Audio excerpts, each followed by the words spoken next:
Y hoy vamos a avanzar nada más 11 versículos del 17 al 27. Con eso vamos a terminar el capítulo 10. Y vamos a ver algunos detalles muy interesantes en esta historia, que la verdad algunos yo no los había visto antes, pero bueno, así es la palabra de Dios. Uno le escarba y encuentra los tesoros que Dios ha dejado ahí para nosotros. Así que leamos primero de Samuel, capítulo 10, versículos del 17 en adelante. Vamos a hacerlo como suelo hacerlo, leer algunos versículos, tomar una pausa para explicar algunos elementos bíblicos, teológicos que hay ahí, y así sucesivamente. Recuerden que Saúl fue ungido rey de Israel por Samuel. Luego él tuvo un viaje que yo le llamé un viaje espiritual, un viaje para encontrarse con Dios, un viaje donde Dios le confirmó que era su llamado el que lo estaba llevando al trono de Israel. Y ahora Samuel le pidió que lo esperara en Mizpa por 7 días y finalmente llegó Samuel y aconteció lo siguiente. Después Samuel convocó al pueblo delante de Jehová en Mizpa y dijo a los hijos de Israel: Así ha dicho Jehová, el Dios de Israel: Yo saqué a Israel de Egipto y os libré de mano de los egipcios y de mano de todos los reinos que os afligieron. Pero vosotros habéis desechado hoy a vuestro Dios, que os guarda de todas vuestras aflicciones y angustias. Y habéis dicho: no, sino pon rey sobre nosotros. Ahora pues, presentaos delante de Jehová por vuestras tribus y por vuestros millares. Ahí vamos a hacer una primera pausa, mis queridos hermanos. Algunos teólogos definen el ateísmo práctico como esa forma de pensamiento y conducta que lleva a las personas a saber de Dios, pero vivir una vida sin tomar en cuenta a Dios.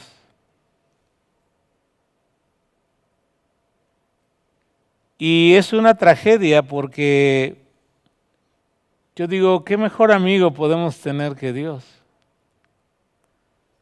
¿Qué guía más confiable podemos tener que Dios?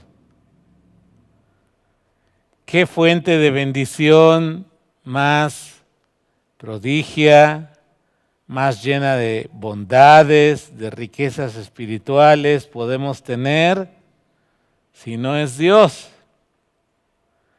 Y si somos honestos, las mejores cosas que hemos recibido en la vida han sido por la mano de nuestro Dios. Sin embargo, tanto en la Biblia como en la vida cotidiana, podemos ver a personas que viven esta dicotomía. Dicotomía significa estar como partido en dos. Por un lado digo creer esto, pero por otro lado quiero hacer esto otro. Y yo entiendo que la misma Biblia describe esta lucha como la lucha entre las cosas de la carne y las cosas del espíritu. Eso lo entiendo perfectamente. Pero si reconocemos que la fuente de nuestro bien está en Dios, debiéramos cada día pedirle al Señor que a través de su Espíritu, Él pueda domesticar nuestro corazón y guiarlo para ir cada vez quitando esa forma de ateísmo práctico en nuestras vidas. Es muy triste, porque yo he visto al enemigo hacer pedazos la vida de personas que han manifestado creer en Cristo, que tienen un buen corazón, en el sentido de que son serviciales, son personas que buscan ayudar a otros. Incluso uno puede ver que Dios les ha dado talento, les ha dado dones, pero no llegan a ser lo que Dios quiere que sean por esa dicotomía. Un caso en la Biblia, por ejemplo, que vimos en Jueces es Sansón. Sansón era un hombre escogido por Dios desde antes de nacer, lleno del Espíritu Santo, con un liderazgo que Dios le confirió, con una fuerza sobrenatural, épica, de historias, de películas, de niños, historias de niños, de películas, una historia sabida prácticamente por todo el mundo. Y sin embargo, vean cómo terminó Sansón. Él pudo haber llegado a ser un gran juez de Israel, porque estaba dotado para ello. Pero terminó ciego, terminó humillado por los filisteos, terminó, sí, en cierta medida glorificando a Dios, porque a través de él Dios ejecutó su juicio en aquel tiempo, hacia aquella generación de filisteos. Pero cuando uno lee la historia de Sansón, como que a uno se le antoja que pudo ser más, ¿no?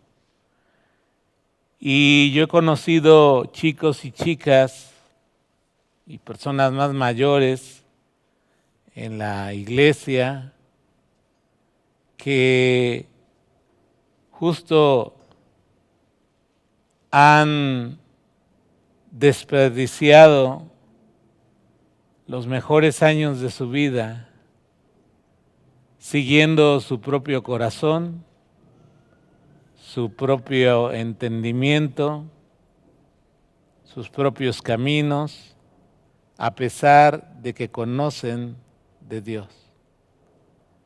Y ese es el ateísmo práctico, hermanos. Ahora, Samuel convocó al pueblo y les recuerda cómo Dios se ha portado tan bueno, tan fiel a sus promesas, a su pacto, cómo les bendijo con casas que ellos no construyeron, con olivares que ellos no plantaron, en una tierra que fluía leche y miel, habitando ciudades que ellos no edificaron. Y ellos simplemente dijeron no. Dice Samuel, yo los saqué de Egipto, los libré de quienes los oprimían, no solo Egipto, sino otros pueblos, y les guardo de las aflicciones y angustias que viven. Y yo creo que todos hemos visto esa parte del cuidado de Dios en nuestras vidas. Aun cuando estamos atravesando momentos difíciles. Hoy platicaba con un hermano en Cristo que conozco de hace muchos años, por teléfono, y me dio mucha alegría verlo que está caminando cerca del Señor. Y algo que decíamos en la plática, pensando en todo esto, es que cuando uno mira el pasado, uno ve la bondad y el amor de Dios, su fidelidad, su cuidado, que Él está ahí presente, aunque a veces pareciera que guarda silencio, pero ahí está, sobre todo para los suyos. Porque no se te olvide, somos sus amados. Él dio su vida en la cruz por nosotros. Y Él tiene cuidado de ustedes, dice el apóstol Pedro. Pero muchas veces, a pesar de todas esas evidencias que hemos visto de manera clara e inobjetable, del amor, del cuidado de Dios hacia nosotros, decidimos caer en esa forma de vida del ateísmo práctico. Te voy a decir una cosa con mucho amor. No te sirve de nada escuchar de Dios si no tienes una relación de amor y de amistad con Dios. No te va a servir de nada. El día que te toque presentarte delante de tu Creador, a lo mejor hasta te lleves la desagradable sorpresa de que nunca naciste de nuevo, sino simplemente escuchaste el Evangelio, te pareció bien, decidiste mantenerte a la distancia de Dios por las razones que tú hayas tenido, pero cuando vivimos ese ateísmo práctico, hermanos, no vamos a experimentar a plenitud esa riqueza espiritual que hay en cultivar una relación con Dios.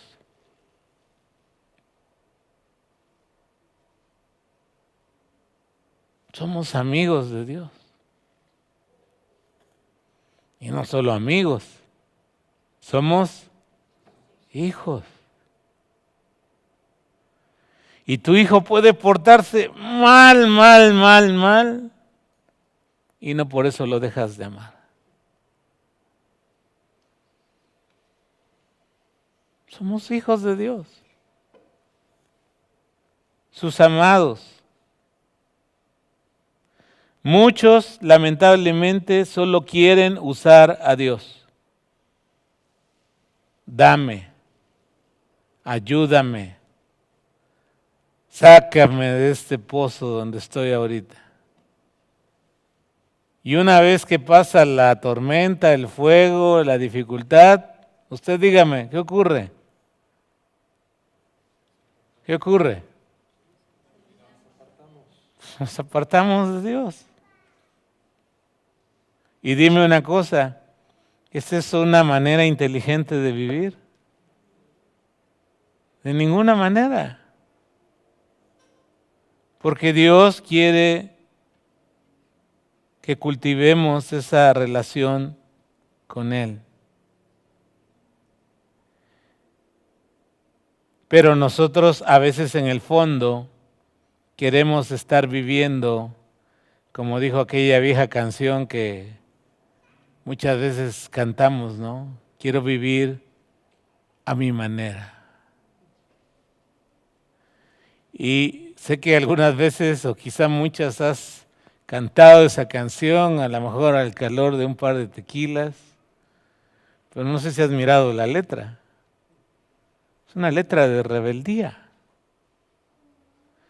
Yo viajé, yo hice, yo disfruté, yo viví la vida a mi manera.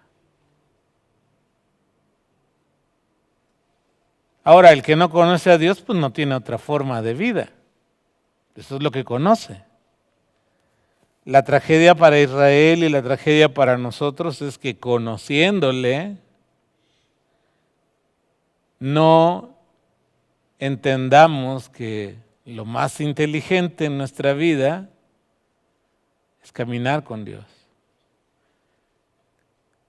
Dice Proverbios 3, no seas sabio en tu propia opinión, teme a Dios y apártate del mal. Traigo 2 versículos que quiero que leamos. El primero lo leí esta mañana y está muy padre en la Nueva Traducción Viviente.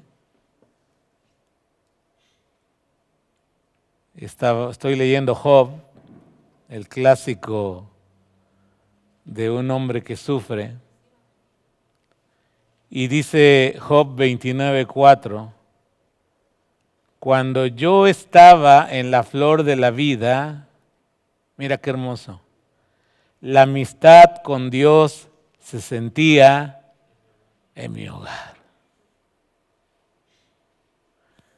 Y yo estaba pensando y quiero transmitirte lo que reflexionaban en esta mañana, o sea, en mi hogar se siente la amistad con Dios, su presencia, su bendición. O mi hogar parece que ni somos cristianos. Y eso lo decides tú. Y no se trata de colgar un par de cuadros por ahí, ¿verdad? Con unos textos bíblicos, que harías bien, ¿no? Porque mi esposa es muy inteligente, más que yo. Me acuerdo que cuando mis hijas eran chicas, y ya sabes, luego los chicos se tardan mucho en el baño, ¿no? Entonces ahí frente al excusado, frente a la taza, cada tanto tiempo les cambiaba un versículo de la Biblia ahí para que al estar sentados estuvieran viendo un versículo de la Biblia. Y te aseguro que si les preguntas, muchos versículos que se saben, los aprendieron con esa estrategia pedagógica que ella usaba, ¿no? Que se sienta la amistad con Dios en tu hogar. Que la gente pueda decir, Dios está aquí. David en el Salmo 63 también lo expresa de una manera poética muy hermosa. Dice lo siguiente, ahí puedes seguirlo en pantalla. Oh Dios, tú eres mi Dios. De todo mi corazón te busco. Mi alma tiene sed de ti. Todo mi cuerpo, fíjate, todo mi cuerpo te anhela en esta tierra reseca y agotada donde no hay agua. Te he visto en tu santuario y he contemplado tu poder y tu gloria. Tu amor inagotable es mejor que la vida misma. ¿Cuánto te alabo? Te alabaré mientras viva. A ti mis manos levantaré en oración. Y mira el versículo 5 y 6. Tú me satisfaces más que un suculento banquete. Te alabaré con cánticos de alegría. Recostado me quedo despierto pensando y meditando en ti durante la noche. Y yo cuando leo estas palabras digo, Dios, dame un corazón como el de David. Un corazón que te anhele. Un corazón que encuentre su satisfacción, su deleite en Dios. Mira, cuando en tu vida cristiana no hayas la abundancia de vida que Jesús prometió a los que le siguen, Juan capítulo 10, el problema no es de Dios. O sea, vean el pasaje que acabamos de leer de Samuel. Yo te libré, yo te saqué, yo soy el que te estoy ahí librando de tus angustias. Ahí estoy. ¿Y el pueblo que dijo? No, queremos un rey.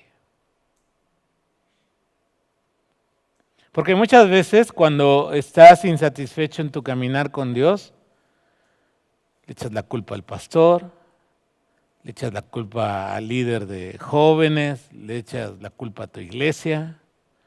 Es que ya no siento como antes, ya no está el fuego del Espíritu ahí en ese lugar. El problema no es Dios. Dios está vivo. Dios es el mismo ayer, hoy y siempre. ¿Dónde está el problema, hermanos? Corazón. ¿Tú crees que toda esa apatía que a veces observamos en ciertas personas que vienen a la iglesia es problema de Dios? ¿Dios les ha fallado? ¿Dios ha dejado de ser cumplidor de sus promesas? No. Es nuestro terco y mula corazón que tenemos, perdón. Es nuestra necedad. Pero así somos los seres humanos. Yo así soy. Soy bien mula.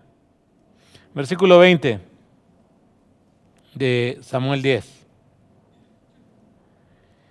Y haciendo Samuel que se acercasen todas las tribus de Israel, fue tomada la tribu de Benjamín e hizo llegar la tribu de Benjamín por sus familias, y luego fue tomada la familia de Matri, y de ella fue tomado Saúl, hijo de Cis. Y le buscaron, pero no fue hallado. Y preguntaron al Señor si aún no había llegado aquel varón. Imagínate, ¿no? No lo hallaban y tuvieron, no sé si Samuel, oye, Señor, pues ¿dónde está este amigo, no? Y respondió Jehová, aquí él está escondido ahí donde se guardan las maletas, entre el bagaje. Vamos a hacer una pausa aquí. Podríamos decir, hermanos, que no fue un gran comienzo para Saúl como rey, porque cuando Samuel lo llamó para delante del pueblo, transferirle la autoridad que Dios le estaba confiriendo a través de ser siervo de Dios como rey de Israel, pues simplemente desapareció. Vamos a decirlo en mexicano, ¿no? Estaba apanicado. ¿Cuál habrá sido el motivo de su pánico? ¿Qué piensan ustedes? Veía muy grande el paquete, ¿no? De hecho, cuando Samuel habló con él, le dijo, oye, pues, ¿quién es mi tribu? ¿Quién es mi familia, no? ¿Quién soy yo? Ahora, no está mal el tener una humildad delante de Dios y decir, Dios, pues la neta, desde mi perspectiva, no soy el adecuado, ¿no? Pero si Dios dice que va a estar contigo, es porque Él va a estar contigo.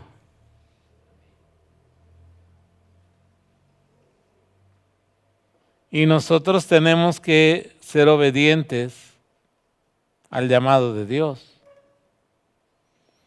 Así que Saúl, quién sabe cuánto tiempo tenía escondido en el lugar, me imagino que en la carreta donde se guardaba el equipaje, lleno de temor. Y ese temor puede venir de varias fuentes. Primero, de ver nuestra pequeñez o nuestras incapacidades que nos inmovilizan para responder con valentía y honor al llamado que recibimos de parte de Dios. El mismo Moisés, ¿no? Cuando estaba frente al Señor en la zarza, y el Señor le dijo, oye, te voy a enviar a Israel, allá a Egipto, para que los liberes. No dijo inmediatamente, yes, vamos, ¿no? De hecho, pocos de los que fueron llamados por Dios respondieron al instante, ¿no? Pedro, cuando Dios los llamó, también él miró su pecaminosidad y dijo, Señor, apártate de mí porque soy un pecador. Juan y Jacobo, ellos sí dice que inmediatamente dejaron las redes y lo siguieron. O Mateo dice que dejando el banco de los tributos siguió al Señor. Cada uno reacciona diferente. Otras veces, hermanos, lo que obstaculiza una respuesta adecuada al llamado de Dios es nuestra rebeldía y prejuicios. Por ejemplo, en el caso de Jonás, él no titubeó, pero para irse en el sentido opuesto a donde Dios le decía que fuera, ¿no? Y cuando tú lees el libro y al final ves el desenlace, tú sabes que en el fondo él deseaba que Dios destruyera Nínive. Y le dice, Señor, yo no quería venir porque pues, ya te conozco, o sea, eres un Dios perdonador, un Dios compasivo y así intrínsecamente decía, pues yo lo que quiero es que los hagas chicharrón, ¿no?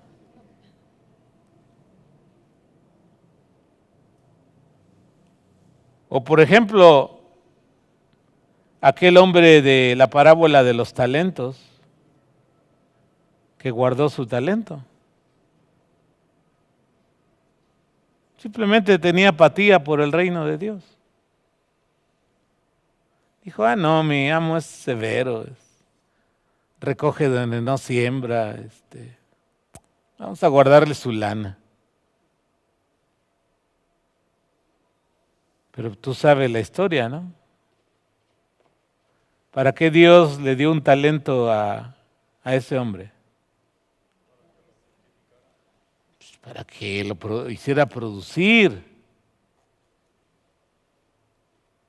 Y Dios a ti y a mí nos ha dado talentos y dones espirituales para hacerlos producir para el reino de Dios. Y nadie tiene una excusa válida para no decir, Señor, pues tú sabías que yo nunca tenía tiempo o la verdad nunca me dieron ganas, o no sé. Podemos tener muchas excusas. Pero Dios quiere que produzcas para el reino. Mira lo que dice 2 de Timoteo capítulo 1 versículos 6 y 7.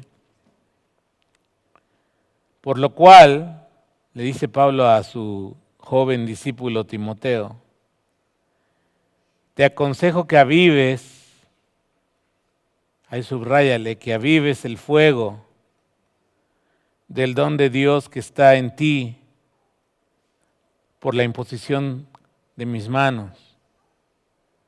Porque no nos ha dado Dios espíritu de cobardía, sino de poder, de amor y de qué más? Dominio propio. Y la idea de avivar el fuego, pues es atízale. Como cuando ya está apagando la leña o el carbón, ¿no?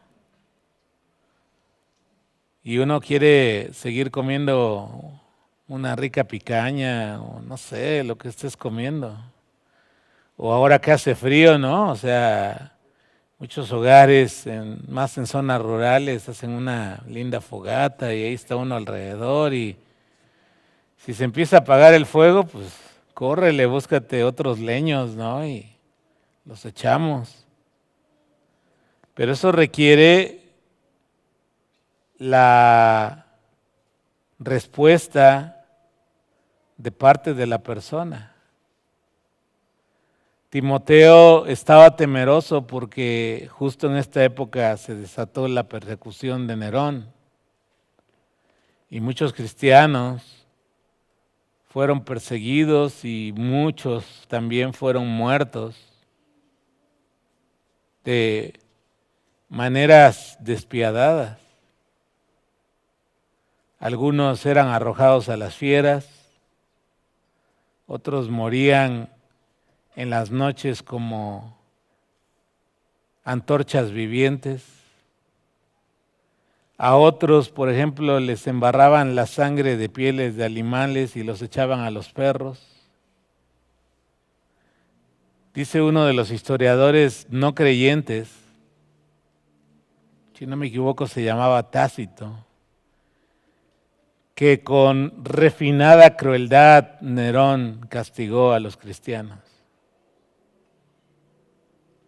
Tanto que aún el pueblo pagano sentía compasión de ellos. Y pues cualquiera, digo, yo no juzgo a Timoteo, cualquiera se acobarda contra algo así. Sin embargo, el consejo del apóstol Pablo es, aviva el fuego. Y yo quisiera preguntarte, ¿qué estás haciendo por avivar el fuego en tu vida? Porque implica nuestra voluntad, implica una disciplina o disciplinas espirituales que nos ayuden a mantener nuestro corazón cerca del Señor. Y eso nos va a permitir avivar el fuego. Versículo 23. Si me alargo es porque no miro el reloj de allá atrás, está apagada la luz. Puros pretextos, ¿verdad? Pero creo que son las 9, ¿no? En punto. Ya mero acabamos. Versículo 23. Entonces corrieron y lo trajeron de allí. Y puesto en medio del pueblo, desde los hombros arriba, era más alto que todo el pueblo. Y Samuel dijo a todo el pueblo, ¿habéis visto al que ha elegido Jehová, que no hay semejante a él en todo el pueblo? Entonces el pueblo clamó con alegría, diciendo, ¡viva el rey! Samuel recitó luego al pueblo las leyes del reino y las escribió en un libro, el cual guardó delante de Jehová. Entonces, hermanos, si observan, Dios le concedió al pueblo un rey conforme a su corazón, no al de Dios, sino al del pueblo. Un hombre alto, fuerte, con porte, con presencia, que ellos sintieran que lo representaba dignamente. Y Saúl, lamentablemente, no solo representó al pueblo de esa forma, sino vamos a ir viendo a través del resto de Primero de Samuel que él demostró tener el mismo problema del pueblo, un ateísmo práctico. Saber de Dios, pero vivir ignorando a Dios. Saúl comenzó con Samuel y terminó visitando a la bruja de Endor. Imagínate. Él mismo había matado, había terminado con la gran mayoría de brujos que había en Israel, ocultistas.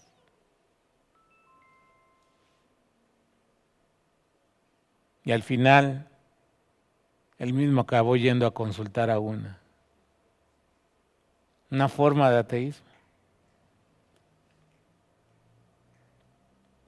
¿Se acuerdan cuáles eran las dos debilidades de Saúl?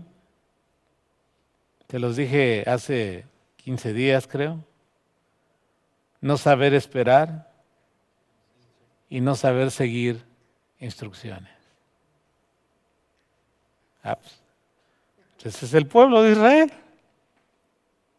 No sabemos esperar y no sabemos seguir instrucciones.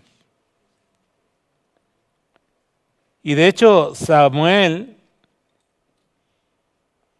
no sé bien qué pensaba, pero a mí me pareciera que él se sentía en cierta medida, en este momento de la narrativa, se sentía satisfecho con el rey que había ido a ungir.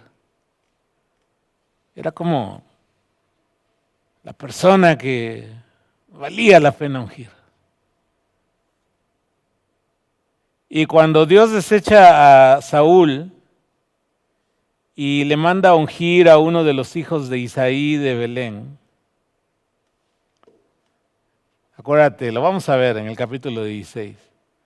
Ahí Isaí forma a todos sus vástagos, ¿no? Menos uno, el ignorado, el patito feo, el que no daban un 5 por él. Y mira lo que dice 1 de Samuel 16, 6 y 7, ahí está en pantalla. Cuando llegaron, Samuel se fijó en Eliab y pensó, seguramente este es el ungido del Señor. Me imagino un tipo similar a Saúl también. Pero el Señor le dijo a Samuel, no juzgues por su apariencia o por su estatura, porque yo lo he rechazado. El Señor no ve las cosas de la manera en que tú las ves.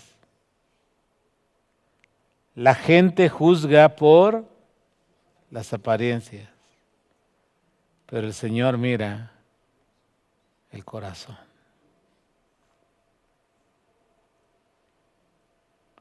Entonces, no te sientas insecto cuando Dios te llama a hacer algo. No digas, no puedo, no me siento capaz. O sea, es real, puedes sentirlo. Pero si Dios te está llamando y te confirma el llamado, confía en que aquel que llama es también aquel que capacita. Porque la obra de Dios la hace el Espíritu de Dios. Y esa es la obra que vale la pena. Porque es la obra que transforma. Es la obra que glorifica a Dios. Es la obra que nos permite poder palpar el poder de Dios en nuestras propias vidas y en la vida de otros. Cuando tú sientes que tú las puedes, es momento de arrodillarse, humillarse en la presencia del Señor y reconocer nuestra soberbia. Y decirle, Señor, te doy gracias por los dones, te doy gracias por las habilidades, por los recursos que me hayas dado, pero nada de esto sirve si tú no estás conmigo. Amén.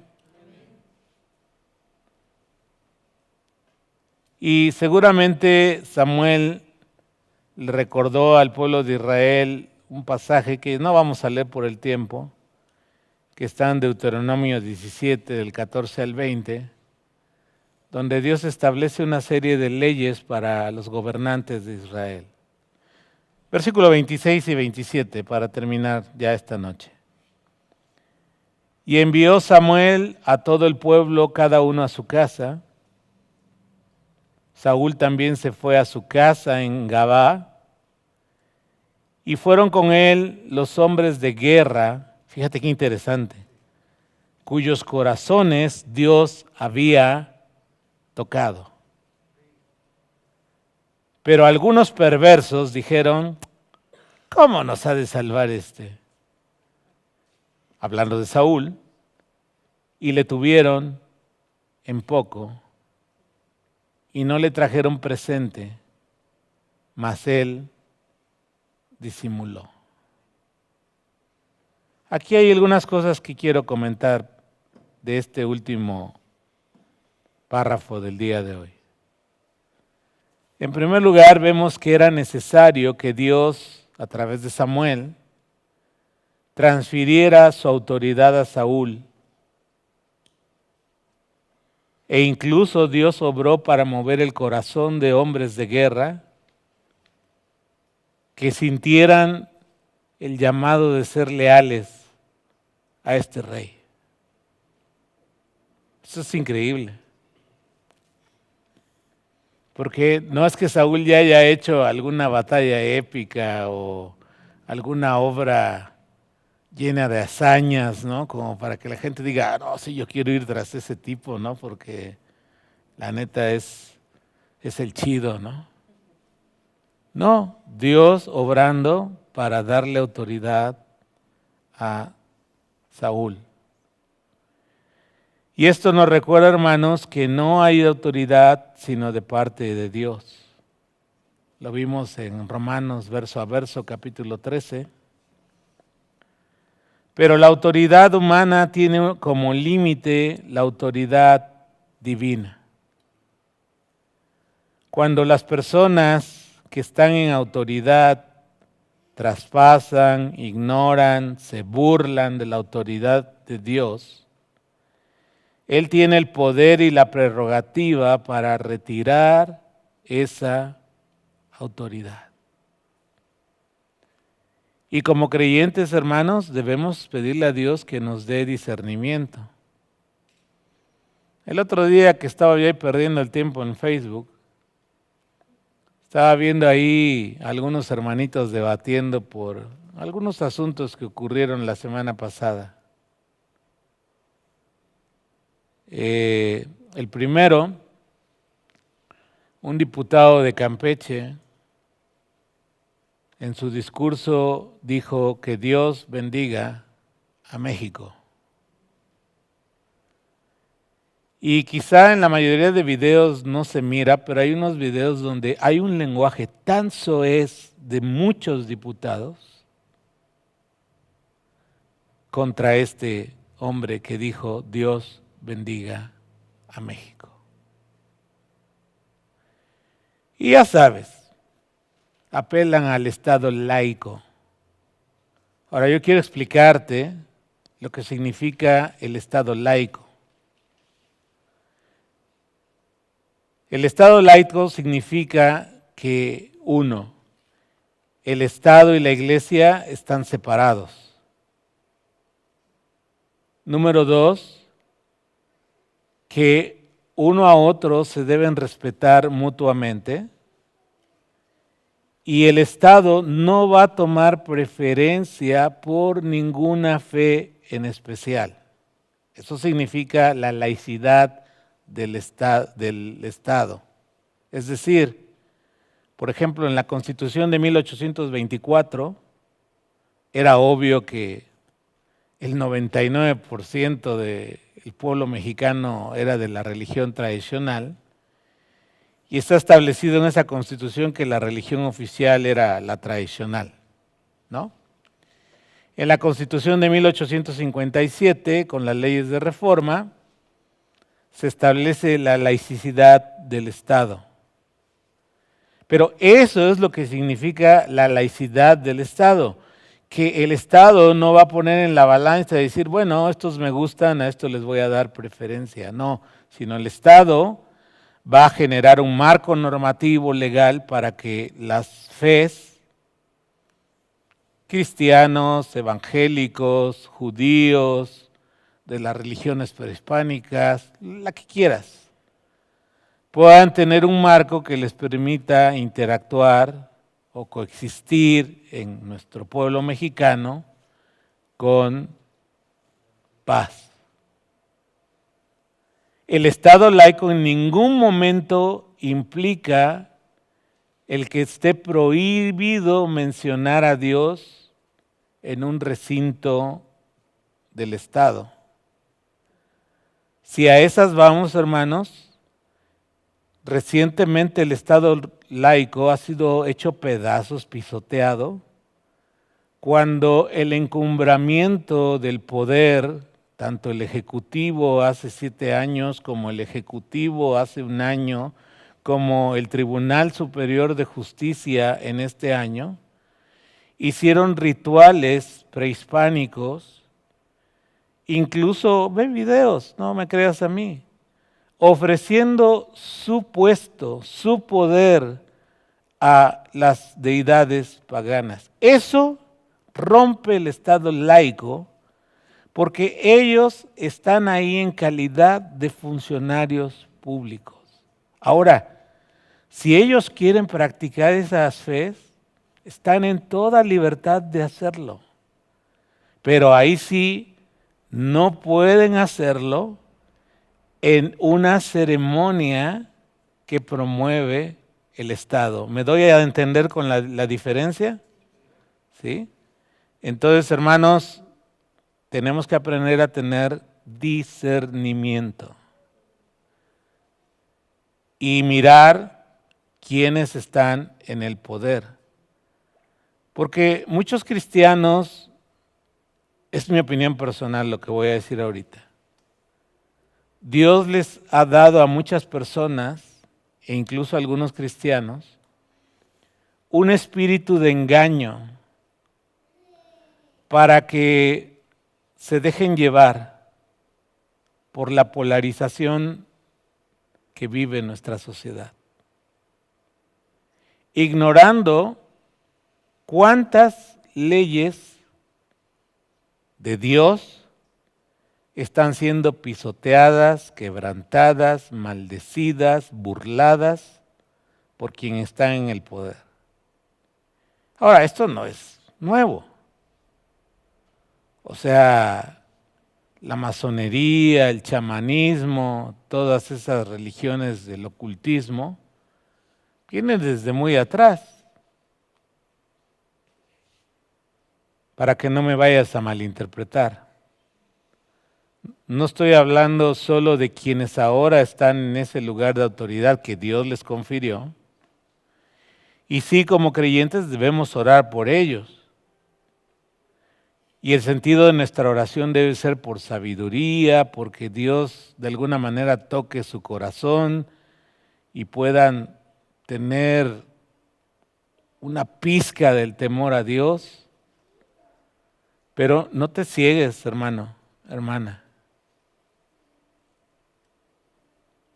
porque hay un espíritu de engaño. El segundo caso que ocurrió la semana pasada fue una propuesta a la modificación de ley de asociaciones religiosas en el artículo 16. un diputado,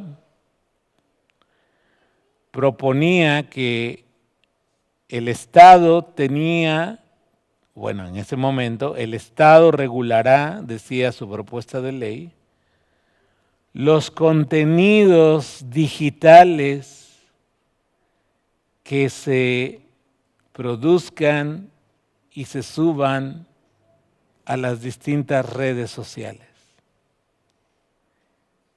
Es más, según yo entendí, implicaba que antes de subir un contenido, la agencia de transformación digital iba a revisar el contenido y si el contenido les parecía adecuado, te dejaban subirlo y si no, censura. Y eso rompe con algo que está consagrado en nuestra Constitución gracias a la cosmovisión occidental cristiana, la libertad de culto y la libertad de palabra, de pensamiento. Mira, podemos no estar de acuerdo con ellos, pero la libertad, me refiero a con los que no son creyentes, ya sea aquí en la calle, en la escuela, con tu maestro de filosofía y letras, si estás en la facultad de ciencias políticas, no hombre, estás metido ahí en medio de un ambiente muy difícil. Puedes no estar de acuerdo con ellos y ellos están en toda su libertad de manifestar sus ideas. Pero la libertad de que nosotros manifestemos nuestra fe y nuestra ética y nuestras ideas también está consagrada en nuestra Constitución. El gran problema, hermanos, es que el sistema nos ha hecho muy, muy apáticos a lo que está ocurriendo en la vida social y política de nuestro pueblo. Tú ves, por ejemplo, otras naciones cómo están reaccionando a esa misma agenda, porque es una agenda global. Te platiqué hace poco, ¿no?, del asesinato de Charles Kirk. Está habiendo un avivamiento entre los universitarios en los Estados Unidos, evangélicos. Dicen, me han platicado, que después del asesinato de Charles Kirk, un eslogan que se empezó a volver viral es "Ve a tu iglesia". Y ese domingo posterior al asesinato de este hombre, las iglesias estuvieron llenas como nunca en mucho tiempo en los Estados Unidos. Ahora, hay que entender el contexto. Los Estados Unidos fue una nación que surgió de protestantes huyendo de la Inquisición católica en Europa. Entonces, para ellos es un derecho innegociable la libertad de fe, porque ese fue su origen. Hace 3 siglos, 2 siglos y algo, venimos huyendo de Europa, de una feroz persecución, y ahora resulta ser que en nuestra propia nación, que fue fundada por sus padres fundadores, muchos de ellos creyentes, evangélicos, protestantes, ahora resulta ser que aquí nos quieren limitar la libertad de culto. Y me ha encantado ver últimamente a muchos deportistas dando testimonio de su fe. Como 4 o 5 jugadores de los Dodgers de Los Ángeles, después de ganar de forma dramática la Serie Mundial, en sus entrevistas, antes de decir, wow, ganamos, dijeron, toda la gloria es para mi Señor Jesús. Y una plataforma para poder hablar de nuestra esperanza, de nuestra fe, y de que nadie, desde su contexto, nos va a callar de decir lo que creemos de Jesús. Entonces, hermanos, gracias a Dios que muchas oraciones, estoy seguro, mucha presión en las redes, hizo que hace 3 o 4 días el diputado retirara oficialmente su propuesta de ley. Pero lo van a intentar otra vez. Y estemos orando. Ahora le decía a mi esposa, ser perseguidos por causa de Jesús, si un día me tienes que llevar mis cigarritos aquí al penal, es un honor.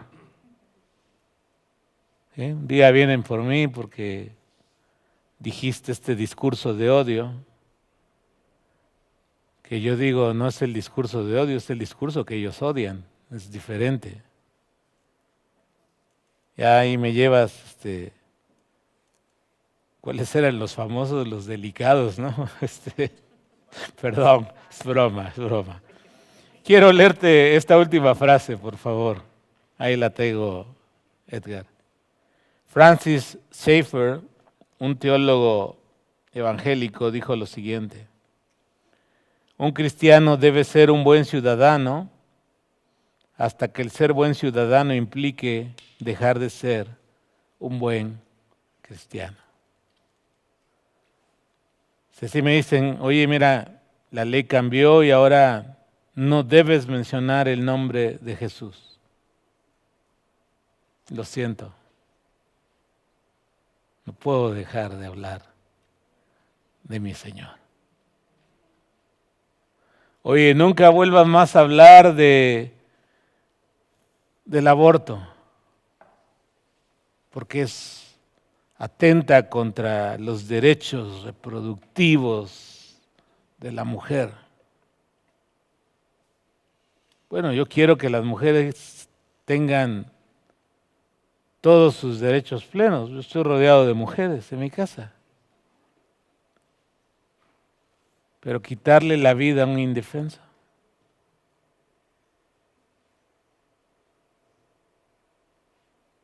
Se mueven propuestas en algunos estados donde ya es legal que se le quite el tiempo. Porque esa es la fórmula. Es como a la rana que cocinaron, ¿no? Primero la echaron en agua fría, la entibian y al final acaba cocinada. Y siempre, siempre, siempre, observa la historia, googléalo. Comienzan con el argumento de las famosas 12 semanas, que porque todavía no siente, que no sé qué. Siempre te pintan un caso aterrador y triste para que digas, oh sí, pobre mujer, ¿no? Y claro, hay casos que nunca debieran ocurrir. Estoy completamente de acuerdo. Pero ese es el primer paso. Luego duplican el tiempo, 24 semanas. Ahí buscan en internet cómo está un bebé a las 24 semanas. Bueno, vamos a llamarle un ser humano en gestación, ¿no? Porque así les gusta que les digan. Pero luego ya, en lugar de decir un lapso de tiempo, simplemente lo quitan. ¿Qué significa eso? El mismo día que van a nacer. Pueden meter una bomba, pueden meter una inyección salina, pueden meter unas pinzas y como si fuera un pollo de la pollería, sacarlo pedazo a pedazo del útero de su propia madre. Un pueblo sin Dios. Y claro, yo quiero que crean en Jesús. Pero un pueblo que no tiene el concepto de un creador que ha estipulado un código moral, es un pueblo que está condenado a autodestruirse. Padre, te damos gracias por tu palabra y te suplicamos que podamos entender que es una tragedia el ateísmo práctico. Que digamos saber de ti y al final acabemos en la vida ignorándote, sin escuchar tu voz, como si tú no existieras. Padre Celestial, danos el anhelo de conocerte, que podamos tener un corazón como el de David, de encontrar nuestro deleite y nuestra felicidad en ti. En el nombre de Jesús oramos. Amén.